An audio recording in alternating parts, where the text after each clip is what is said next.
Hello and welcome to The Take. I'm your host, Chesley McNeil. Each weekday, we're looking at stories, making headlines, and bringing experts from our community to give their take. Here's a look back at some of the top takes from this week and how those in the know are seeing those stories that impact you. New numbers show just how hard it is for many small businesses and minority-owned businesses to get financing. A new LendingTree report shows that even as the overall denial rate holds steady, racial gaps and small business challenges remain pretty stark. The report found that 39% of Black-owned businesses were denied a loan or a line of credit last year, the highest denial rate group. The highest among any group. It discovered that companies with fewer than 4 employees were turned down at 5 times the rate of large companies or large firms. And that nearly half of all applicants of Small Business Administration loans or lines of credit were denied, more than double of the overall average. Joining us now is Matt Schultz, LendingTree's Chief Consumer Finance Analyst, to break down why lenders are pulling back on what small business owners can do to improve their odds. Welcome to the show, Matt. Thank you for having me. All right, these are pretty sobering numbers here that we're looking at here. What stood out to you most about the data from this year? Well, just the fact that, like you said, we saw almost 4 in 10 Black applicants for these loans be denied. It's a really big number, and it creates really significant problems because starting a small business or maintaining a small business is hard enough in today's economy, but if you can't get a hold of the funding, it just puts such a brick wall in front of you that it's hard for you to accomplish anything. So those are really difficult numbers. Explain to us, if you can, why why these racial disparities are still existent, right? So so much. So widespread anyway. Even lending standards are supposed to be objective, right? Yeah, and you certainly can't discount discrimination and things like that. But one of the reasons I think for this disparity when it comes to Black Americans is that we have seen that they tend to have lower personal credit scores, for example, than Hispanic Americans, white Americans, and that is something that goes into oftentimes the application process for these loans. And said many times that there's very little in life that is more expensive than having poor credit, and I think that this is another example of that. Does the high interest rates, the inflation, or the uncertainty of the job market play a role at all? Oh, for sure. Yeah, anytime you have an uncertain economy, banks get a little bit risk averse, and they're a little more likely to tighten up the reins and be a little more calculating in who they're going to lend to across the board. So we're certainly seeing some of that here.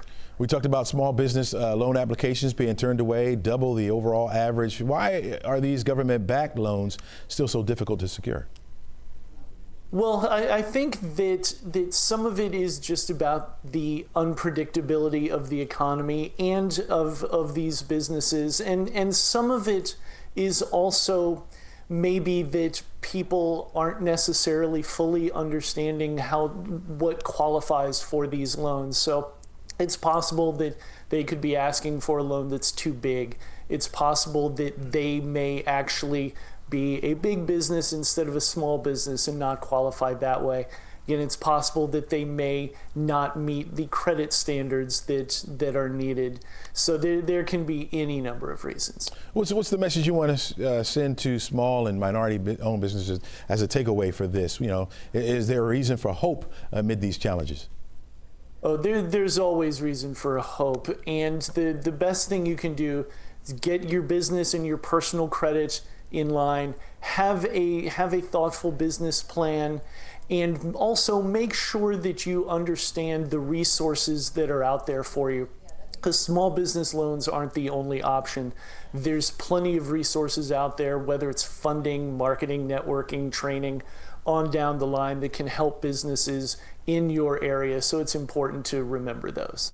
All right, this government shutdown is starting to hit home here across Metro Atlanta. We got federal workers without pay, got services on hold, and now a new pitch from President Trump. He's calling for a one-time payment or one-time payments to taxpayers funded by tariff revenues. President Trump's plan would send every American a one-time check funded by new tariffs between $1,000 and $2,000. Analysts say the shutdown is costing the U.S. economy roughly $12 billion per week, with ripple effects across travel, retail, and the housing market.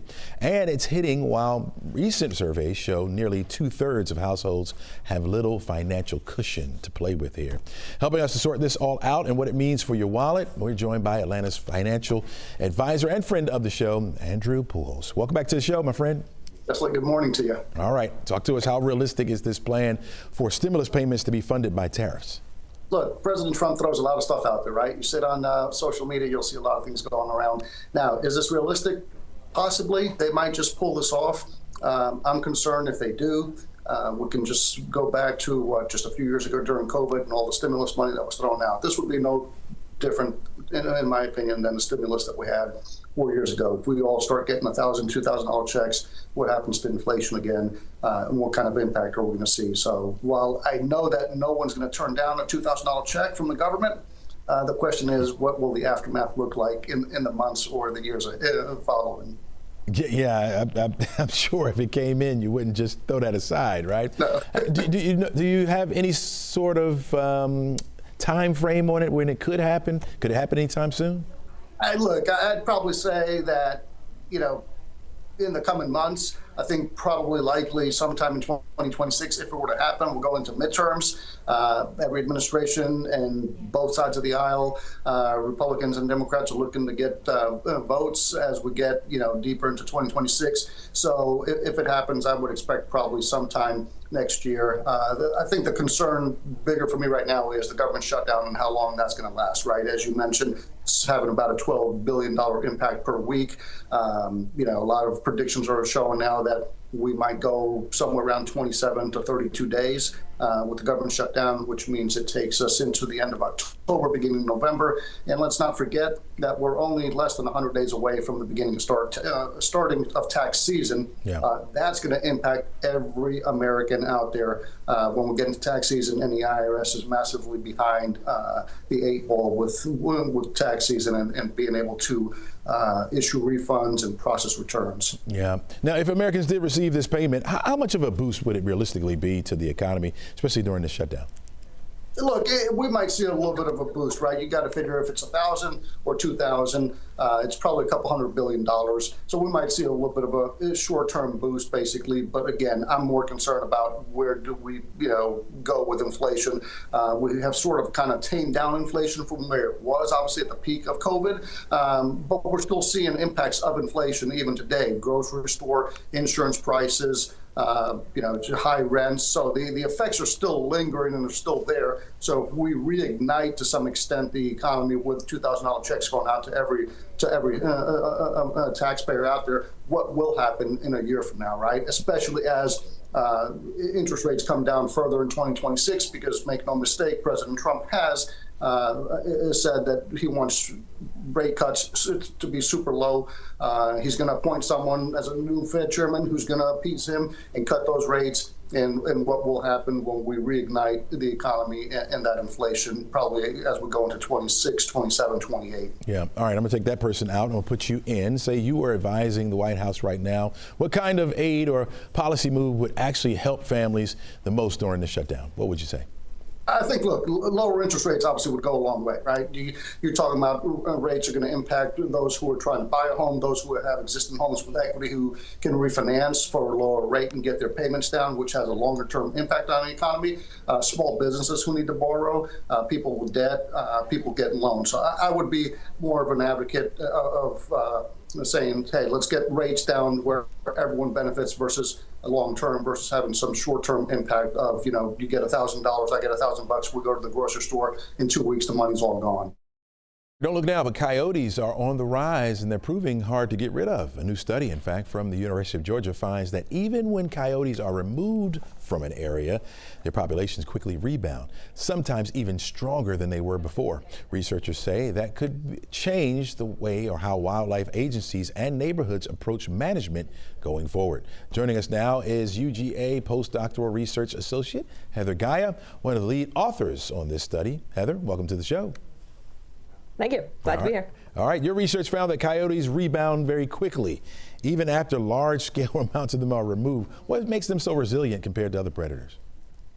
Yeah, coyotes are just super adaptable to the way that they interact with their environment. So traditionally, we would have had something like wolves in the area, and they tend to be very kind of aligned in their behavior, and they stick with that one kind of behavior. But coyotes can eat a really wide variety of prey sources, so they're very resilient to when one prey source goes away, they just move on straight to another one.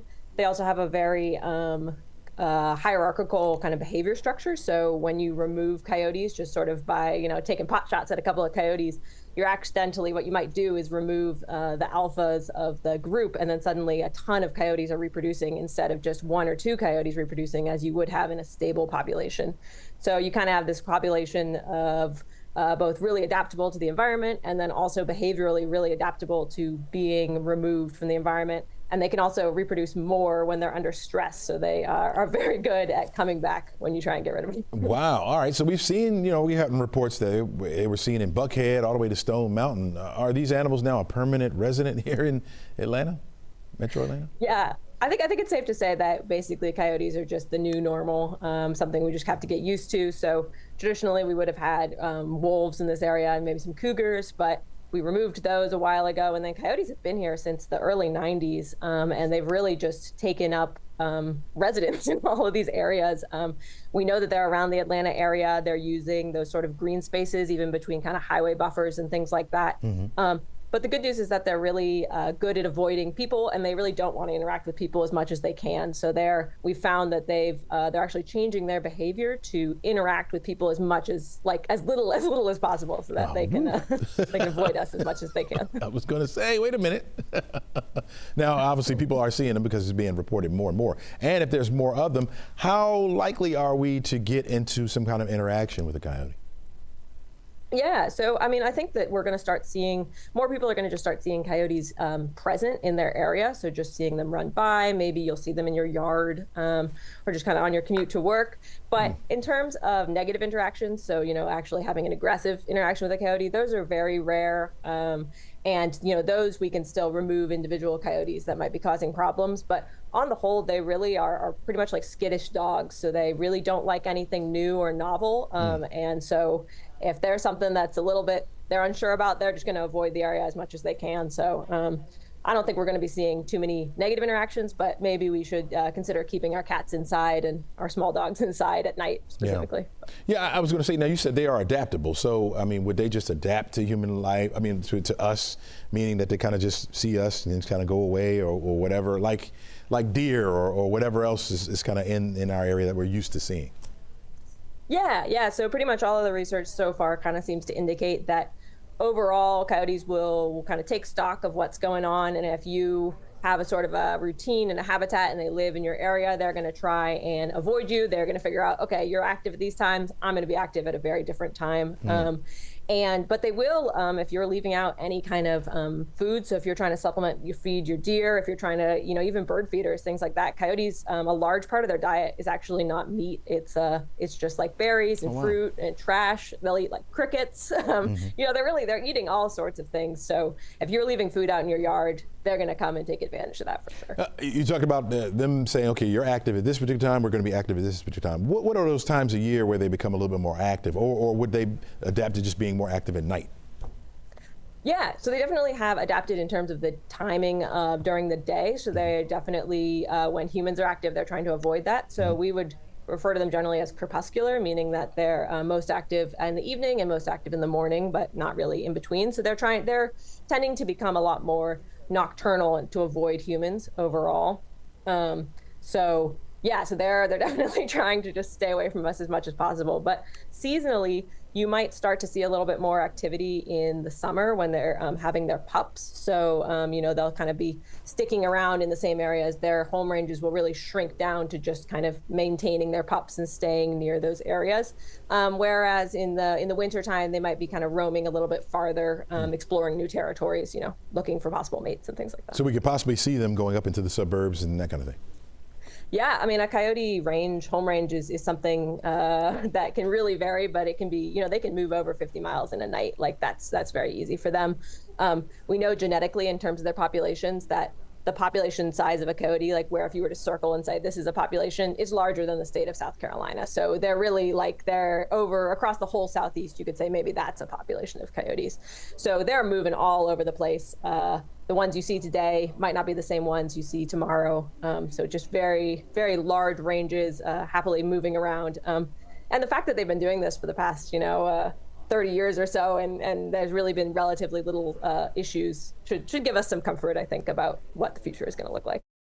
Well, we're all feeling the pinch, but even when it comes to big purchases being put to the side or taking the back seat, small indulgences still find their way into our budget, like those coffee runs or mini beauty products. Consumers are keeping little joys alive, one affordable splurge at a time. Time to welcome in, as we always do every Tuesday, friend of the show, consumer expert Morgan Ward. Morgan, hello, how you doing?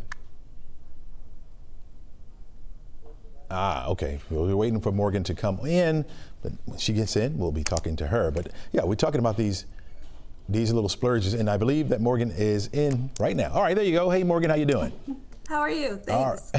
Good to see you. We've been talking about these little splurges, right? These people putting aside the bigger purchases, obviously, because of where the economy is. But we find that these little, we want to treat ourselves every now and again come into play. So how does these little treats trend, what does that trend tell us about consumers and their coping with the emotional bigger picture of tightening our budgets? Yeah, we've talked so much about how people are a little concerned. We're uncertain about where the economy is going, but we still love a splurge. And so what people are doing is they're basically just downsizing the splurge that they are enabling themselves to have. So, Starbucks had its biggest week ever last week. So maybe people are buying a sweet drink. Confectioners, so candy has gone up and up. So people are buying little candies. Makeup still has a lot to do with splurgers for women especially, but not the full-size makeup. People are buying mini makeups. So people are making adjustments, but still enjoying, a splurge here and there to make themselves happy. And is that the thing, right? I mean, I guess this can get you down. I mean, if you kind of concentrate on what's going on day after day, we're hearing this, we're hearing that. And so do we need these little moments, and can they get out of control? Anything can get out of control. And I think, people are using them as mood management. It's a tiny serotonin release. It makes you a little bit happy for a moment. Lots of things do that. Buying things certainly does it. Sugar definitely does it. So people are using a little bit of money, a little bit of sugar, something that makes them happy, if only briefly. But from where I stand, I think even a brief happiness sort of cuts up the day here and there, or makes you feel, some of the insecurities or uncertainty a little bit less, Yeah. All right, we are gearing up for the holidays, right? And we're seeing shoppers skip the resale apps and go straight to brands for trade-ins. What's driving that kind of behavior? Well, a bunch of things. One is that brands are actually giving some money back or some credit, so people have an easy way to get rid of the things that they don't want anymore. And also, people are feeling like they can be certain about the authenticity of the product. So if the brand itself is able to check those products and resell them, it's easier for consumers, and the consumers that buy find it easier and more reliable. Yeah. What should shoppers be watching out for in the fine print? Well, one thing, of course, is do they actually get any money back? Do they get any credit for it? Or are they doing all the work and then the brand itself is benefiting? And of course, is there a better deal elsewhere? Can you get it, resale better on eBay and make more money yourself? So, there's always a trade-off with these things. Is that the best advice you'd give for shopping this holiday? I would say for a bunch of reasons, everything from environmental to financial, buying secondhand, used, or even new with tags, but already in somebody else's ownership is always a good idea. I see. All right. How about same-day delivery or even 1 hour delivery that used to be a perk, right? Now people feel it's the norm. Yeah, we've gotten so used to having things fast and immediate. So everything from Venmo, we can get money to people quickly. From AI, we can get answers quickly, but now we can get products quickly too. So we get products within an hour as promised by DoorDash, as well as Amazon. Now we can add, especially for Prime members, you can add a product to tomorrow's delivery, and that's become a real differentiator for brands that they can get things to you very quickly and efficiently, and consumers love it. Yeah, they love it, right? So this has changed. It was like groceries, I guess, or medicine, but now you can get just anything you want. If you need a comb or a brush, right, you can pick those things up, right? Yeah, of course. And so everything from grocery to movies to everything that we want, we can get it quickly. And so now that consumers have that desire, we want to, even our rides we can get immediately. Retailers are following suit and trying to get those products to consumers as quickly as possible. Morgan, are people really saving money and time with this service, or are we paying for the convenience without even realizing it? Well, a lot of people are saving time, certainly. Money is a different question because you're always making a trade-off. So Prime members, at least for Amazon, are getting some of these benefits for free. But if you've ever used DoorDash or others like it, you know that you are paying extra for being a priority in terms of time and efficiency. Yeah, so you are paying more if you want it fast. Yeah, get ready, folks. It probably is not going to feel like flu season yet, but it is upon us. It's here. And health officials say this year's strain could pack quite a punch. The CDC is urging everyone 6 months and older to get vaccinated. Wash your hands often and stay home if you feel sick. It adds that the flu vaccination lowers the risk of hospitalization by up to 52% and can cut severe complications, especially among seniors and young children. During an average flu season here in the United States, between 9 and 41 million people get sick, leading to hundreds of thousands of hospitalizations. That's unfortunate, folks. So you got to get vaccinated. Right here to help us out, to help defend from the flu bugs, is Dr. Felipe Lubello. He's the associate professor at Emory School of Public Health. Welcome to the show. Thanks for having me. Not a problem, not a problem. We hear about flu season every year. What's the difference, or what's different this year, or what's most concerning about this strand that's coming out? Well, the last season was particularly severe. We've seen, unfortunately, a lot of pediatric deaths. Probably the most severe flu season we've seen in the last 10 years. And we know the virus changes every season, and that's why our vaccines have to be updated. So it's critical that everyone gets vaccinated against the flu early in the season, September, October. You don't want to wait, and you want to be protected as soon as possible. Got it. You hear about this every year. We tell people, hey, get the flu shot. Make sure you get the flu shot. I know it's essential to some, like healthcare workers and maybe some schools, you have to get it. But there are people out there that skip doing it. Why do you think that's the case? And what's the best way to convince those who may be on the fence or say, hey, I never got sick or I never got the flu? Absolutely. And it's understandable that people may have questions about vaccines and in general flu vaccine. It's important to know that the flu vaccine is not perfect, but it's the best thing we have to protect us individually from severe disease. So a lot of people unfortunately get sick and end up in a hospital or have to take off time from work. You also want to be able to protect those around you. You may be healthy, but there may be people around you, babies, older adults, pregnant moms, that need that protection. So there's a lot of reasons for our personal health and for the health of others around us that really tells us that it's important that we take advantage of having excellent vaccines. Yeah, full disclosure here, I have been one of those that have heard people say, hey, they're actually giving you the flu. So sometimes I skip, sometimes I get it, that kind of thing. Tell me about what's the biggest thing that people get wrong about this thing? Thanks for that. And that's a common one, right? Mm-hmm. The flu vaccine cannot give you the flu because it's an inactivated virus. It may give you a couple of symptoms, early symptoms that are very manageable, like you have pain in your arm, or maybe get a little sniffles or things like that, but it cannot give you the virus. It's just showing your immune system what the virus looks like. So when it comes down to you getting infected later on, you can fight it better.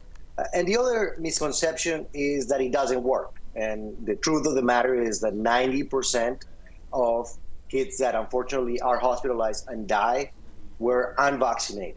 So it's the best protection that we have. It's not perfect. The flu changes every year, and the flu vaccine also has to be adapted. We sort of like try to have the best match possible, but it's absolutely an essential way to keep us all protected. And that's why doctors like me take it every year, because we are not only protecting ourselves, but our families, our patients. So that, along with the washing of hands and some of the other tips you give, are all really the best possible ways to protect yourself from this thing.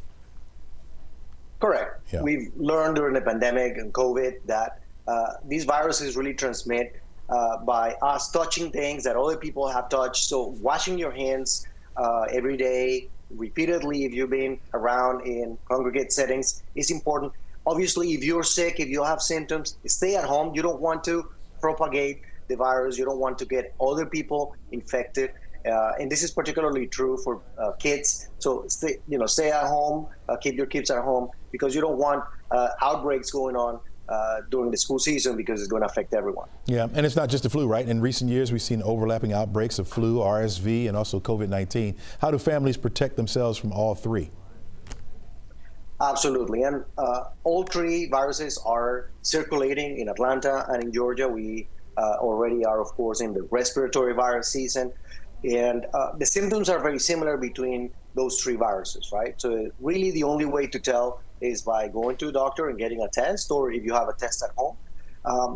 The most important thing about flu is vaccination. The most important thing about COVID is vaccination. And the most important thing about RSV is vaccination. They all have excellent vaccines that are available, and particularly for small babies, pregnant moms, and also people over 65. These vaccines are critical in keeping us from having severe disease in these groups. All right, Doc, I got to go back to the doubters now. This is not me this time, but I have heard people say that, well, I got the vaccine and I still got sick. I'm not doing it anymore. What do you say to them?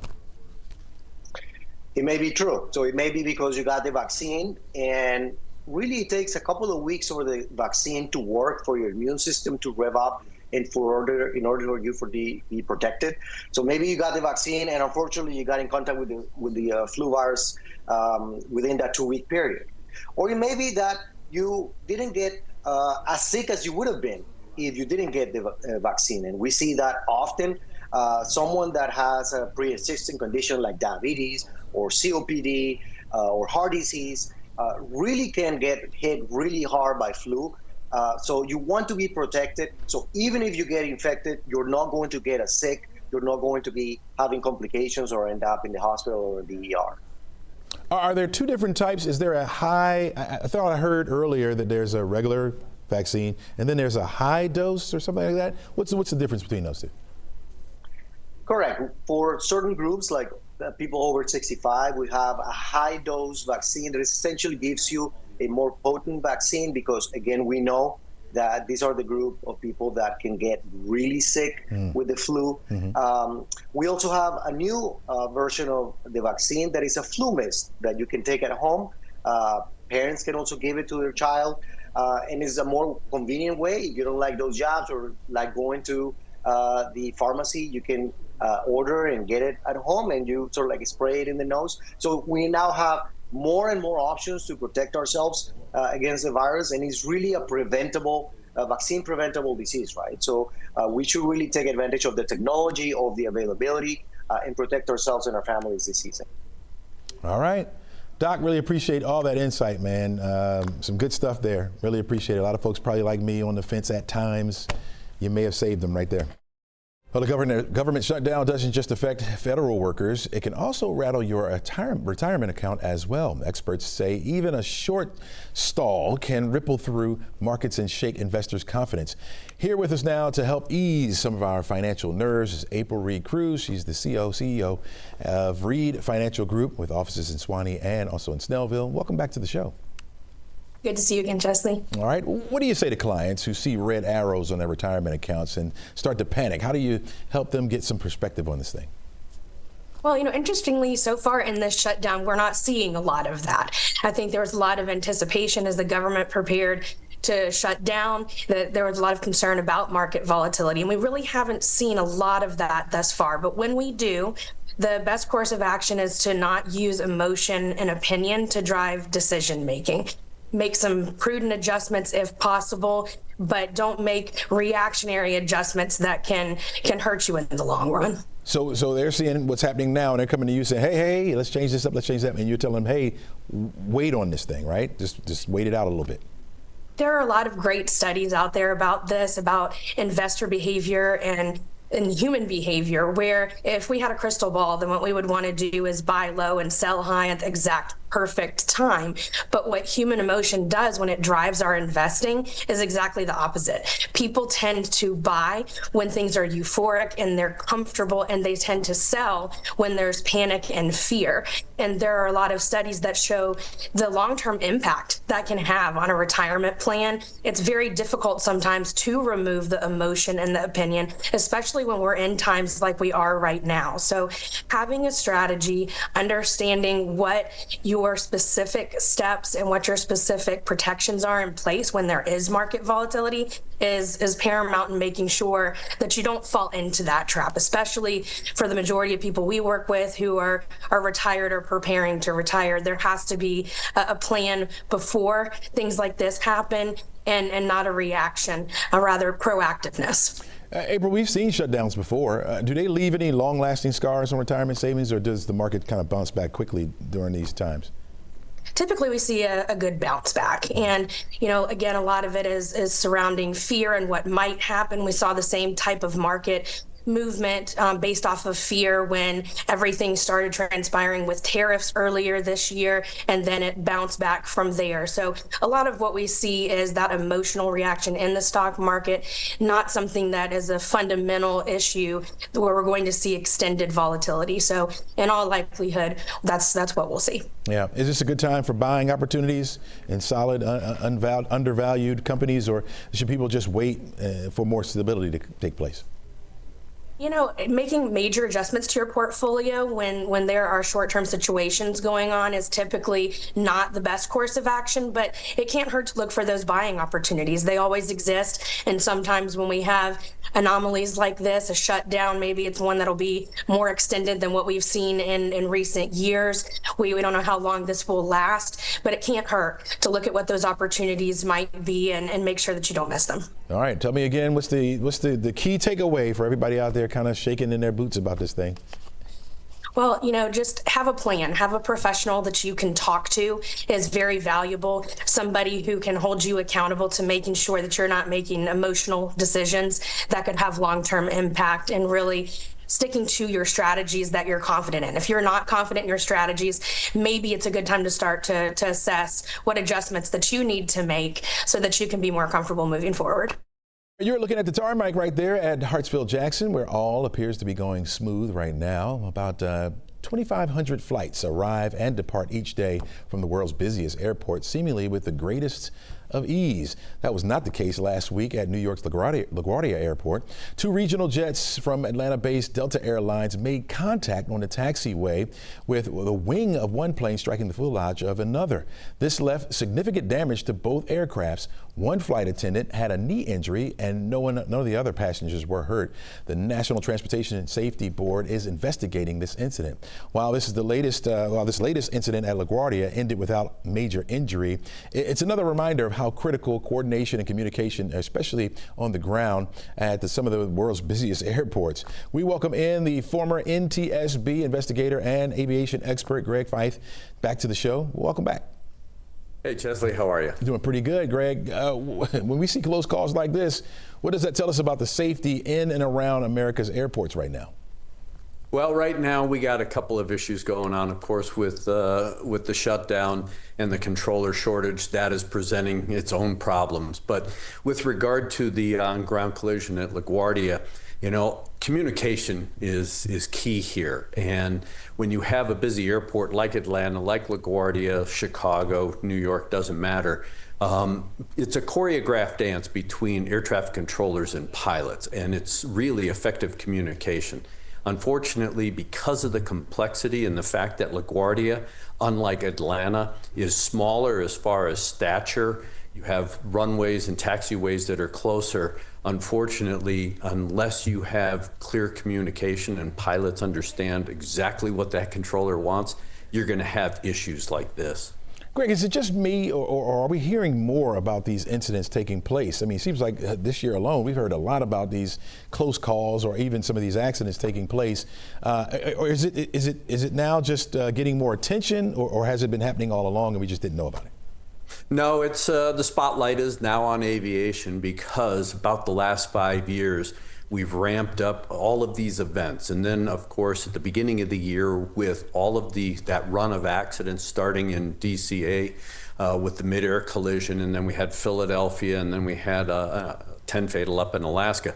All of a sudden now the spotlight is back on aviation, and on top of that, with the controller shortage, and of course now the shutdown, I mean, it's gone from spotlight to sunlight. I mean, everything in aviation is being scrutinized, and everybody's got a cell phone, everybody's got a story, and so yeah, there's a lot of attention now drawn to these types of events, but we still have the safest aviation system in the world, given the fact that we're running 45 to 50,000 aircraft operations in a 24-hour period. Yeah. You mentioned the shutdown. How big of a role is that going to have on the overall picture? Right now, it's a real concern. With the call-outs, whether they are real or in protest by air traffic controllers, creating shortages in major city airports, that's going to have an adverse effect on the traveling public. And unfortunately, we all have short patience. And I always say time to spare, go by air. And that really is proving now, because we do have staffing shortages. We are going to have towers that are closed down. We are going to have slowdowns as far as departures and arrivals.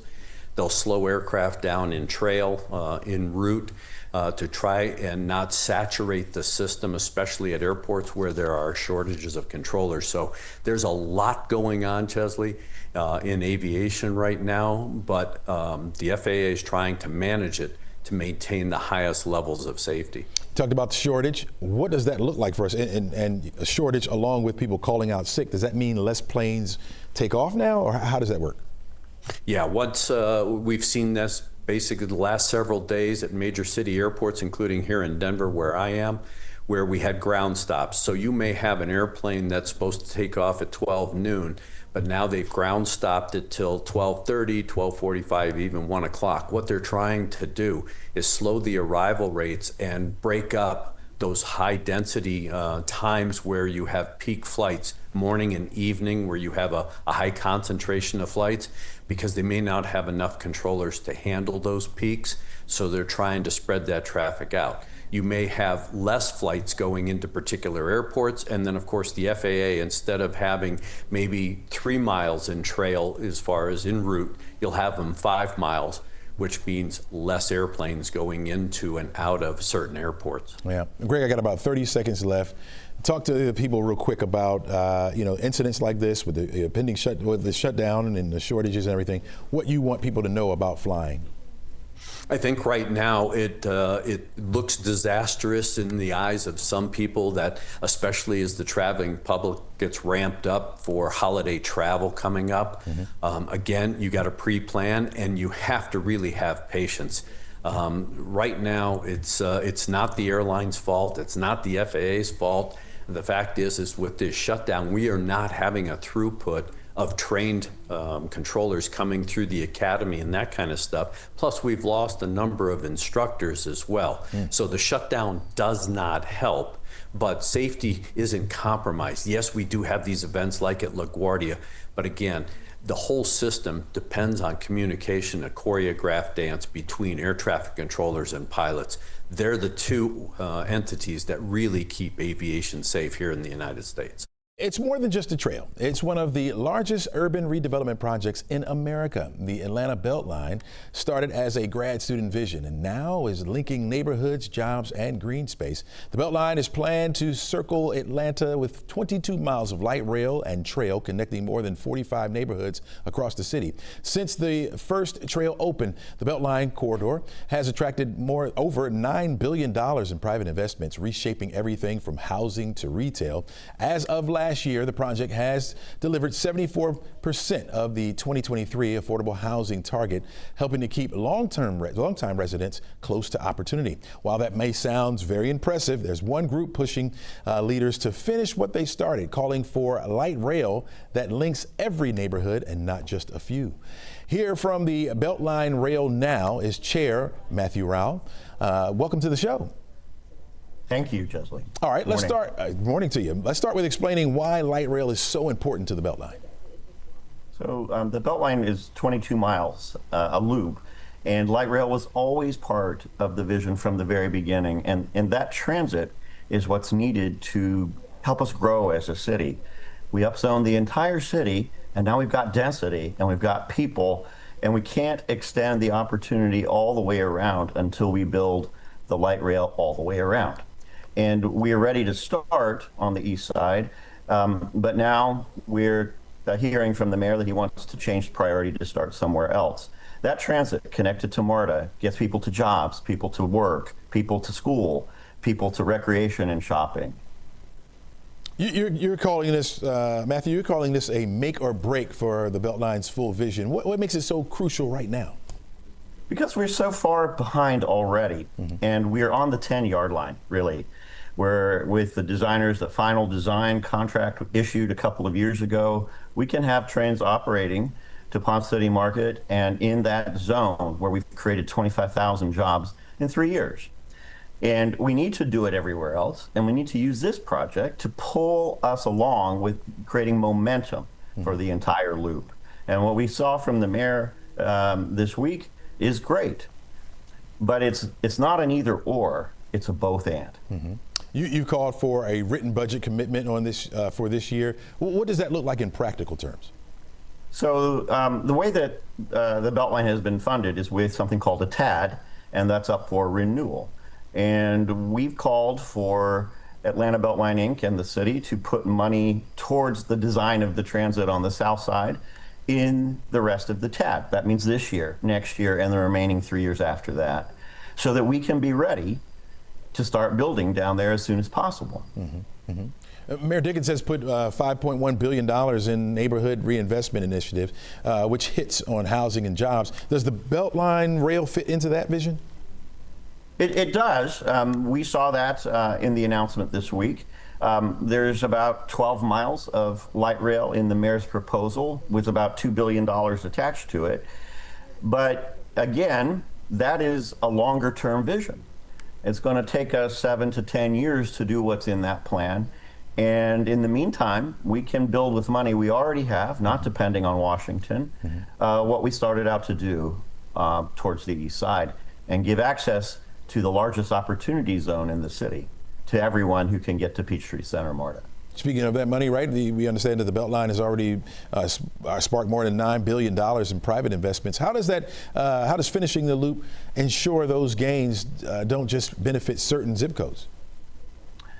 Well, again, I think what's great about what the mayor is saying is there's a commitment to go beyond and to actually do the entire loop in the plan that was released by Atlanta Beltline Inc. in August.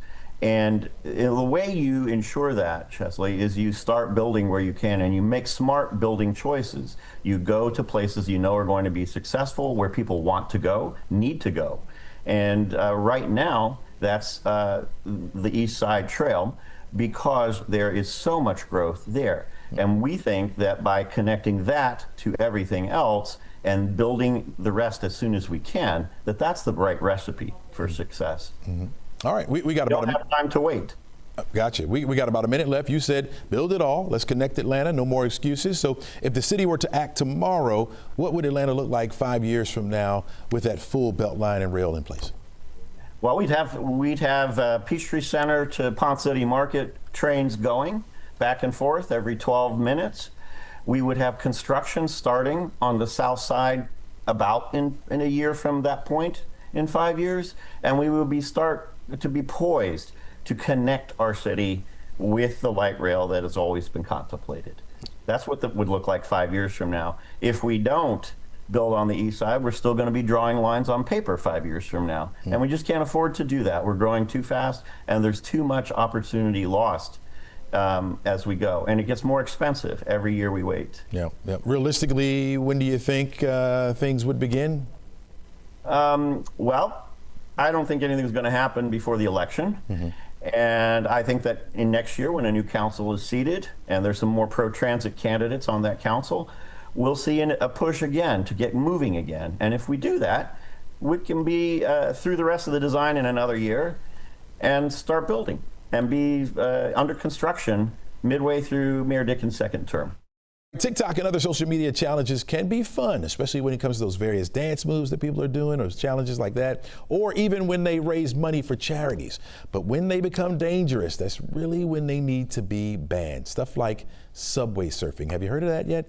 Yeah, this is a New York Police Department video showing that dangerous activity of kids on top of the subway trains. Can you believe that? Recently, 2 young girls lost their lives. They were only 12 and 13 years old trying to complete this challenge. And there's an increasing number of kids doing the same thing, these similar challenges. The police department up there or the Metro Authority Department up there in New York City tried to get the social media to ban these videos that glamorize these challenges, but they're still getting out there. So that means, parents, it's time for us to show up. I know you want your children to have certain freedoms, but social media is proving that that's not one of them. All right, so we're going to have to get involved in what they're looking at and try to limit that access to these challenges that are threatening our kids' lives, okay? So now it's time to get in their business, folks. We don't need to be paying for funerals for children, all right? Try to make it a great day, folks. We'll be back tomorrow with another great show.